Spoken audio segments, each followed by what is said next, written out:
Welcome to Fahrenheit 451 Lesson 10, Analyzing Word Choice and Irony in a Literary Text and How They Contribute to Character and Theme Development. We've been generating a research question, locating and assessing sources, and narrowing and broadening the research question. Today, we will engage in a virtual gallery walk to share our research, read The Hearth and the Salamander from Fahrenheit 451 by Ray Bradbury, analyze the author's word choice and how it contributes to characterization, and analyze an example of irony and how it contributes to themes in the text.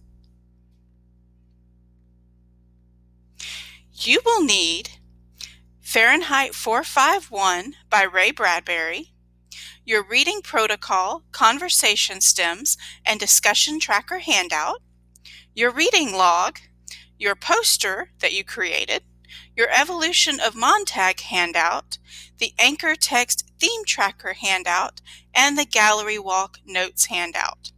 Of those, your reading protocol and your reading log were found in Lesson 1 of Fahrenheit 451.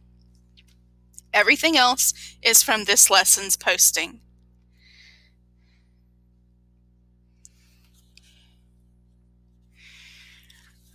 Now I'm going to ask that you quickly hang up your posters. I'm going to come by and give you a piece of tape to do so, and you're going to hang it up close to where you sit, as close as possible. As you participate in the gallery walk, I want you to think about the following. What new information did you learn? As you complete the gallery walk, you're going to walk around with your Chromebook, and you're going to need to update the gallery walk notes handout.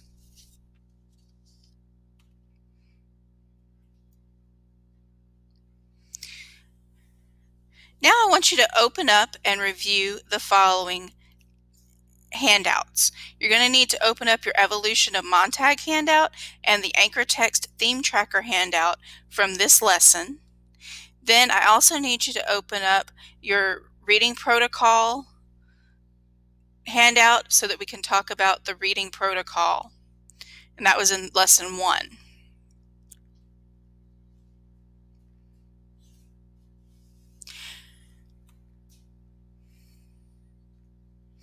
Now, as we read Fahrenheit 451, we're going to focus on two things.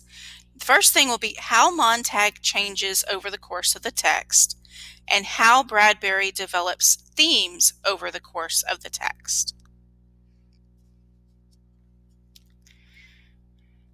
Each focus has a big question that goes along with it.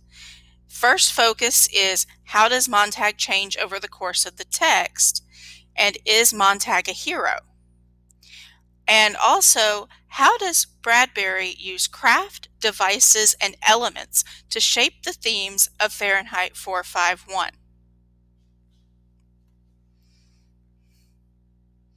You're going to focus in on 4 main themes. And since you're going to be writing about theme for the culminating writing task, it's very important that you complete the Anchor Text Theme Tracker completely and correctly. The first theme is that books are a controversial and important part of our society and our lives. The second is that our reliance on technology can spiral out of control if we let it. The third is that knowledge is both joyful and painful. And the fourth is that we can be confined by our own self-censorship.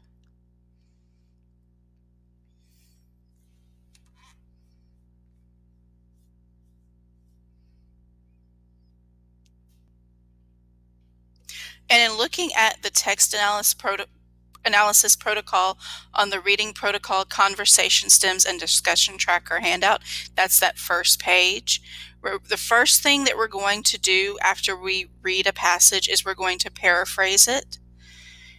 Then we're going to think about what we notice about the author's craft, literary devices, and literary elements. Again, this is extremely important in filling out the anchor text theme tracker. We're also going to think about how the author's craft, literary devices, and literary elements contribute to the meaning of the excerpt, as well as how the language of the text reveals the author's point of view. We did that quite a bit with the Frederick Douglass passage. And then how the language of the text reveals a theme or central idea. And since we're focusing on theme for Fahrenheit, that one is extremely important.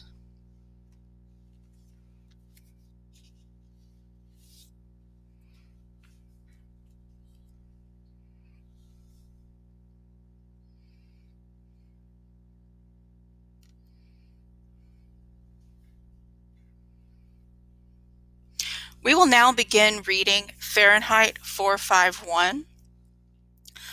I want you to open your reading log to the 2-column chart about the language used to describe Montag and his profession. And remember that the reading log is located in